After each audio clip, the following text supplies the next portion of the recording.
We appeal to the People's Republic of China, to their ambassador and to their President Xi Jinping, that they spare us our occupied territories in the West Philippine Sea.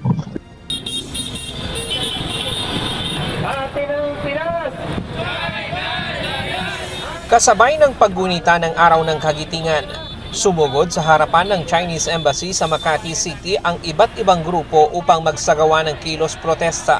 Kabilang dito ang RAM o Revolusyonaryong Alyansang Makabansa, na karamihan ng mga miyembro ay mga retiradong pulis at sundalo.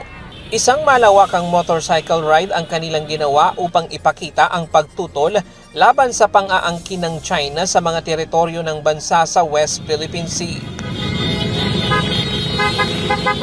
Pagtapat sa Chinese Embassy, sabay-sabay silang nag-ingay sa pamamagitan ng busina ng kanilang mga motor. Panawagan nila isaalang-alang ng China ang ilang daang taong pagkakaibigan ng dalawang bansa. So we are appealing to their sense of brotherhood. And then secondly, we are telling them that we will stand firm and we will defend our rights. Ngunit para sa grupo, kung magpapatuloy pa ang ganitong aksyon ng China, dapat na rin nating ipagtanggol ang karapatan ng ating bansa laban sa kanilang pananakop. We will defend our right. We will be, in fact, we have proposed the registration of all our members nationwide to be a reservist in the armed forces of the Philippines in order to be a multiplier force. Maybe we can help if something happens. We can help with the intelligence, logistics, and administrative work, and if necessary in the front line, why not? Ang mga militanteng grupo naman ang nagprograma sa kalsada sa harapan mismo ng embahada ng China. Bahagyang bumigat ang daloy ng trapiko dahil naipit ang ilang motorista sa gitna ng protesta. Panawagan din nila alisin ng China ang mga barko nito sa West Philippine Sea.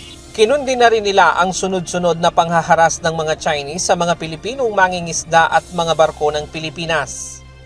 Sa araw na ito at araw ng paggunita natin ng Kagitingan ay nire-registro natin yung maraming pagtutol natin sa patuloy na illegal at walang batayan na pag-occupy ng Chinese government sa West Philippine Sea.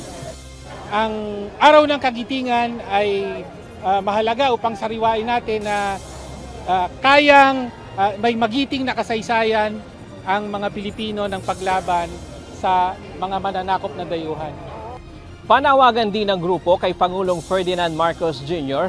para sa pagpayag sa US na muling magtatag ng mga base militar sa Pilipinas na tumutukoy sa mga site ng Enhanced Defense Cooperation Agreements, kung saan ang US ay maaaring magtayo ng mga pasilidad, kagamitan sa preposisyon, mga supply at materyales at mag-deploy ng mga puwersa. Ryan Lacanlale, UNTV News and Rescue.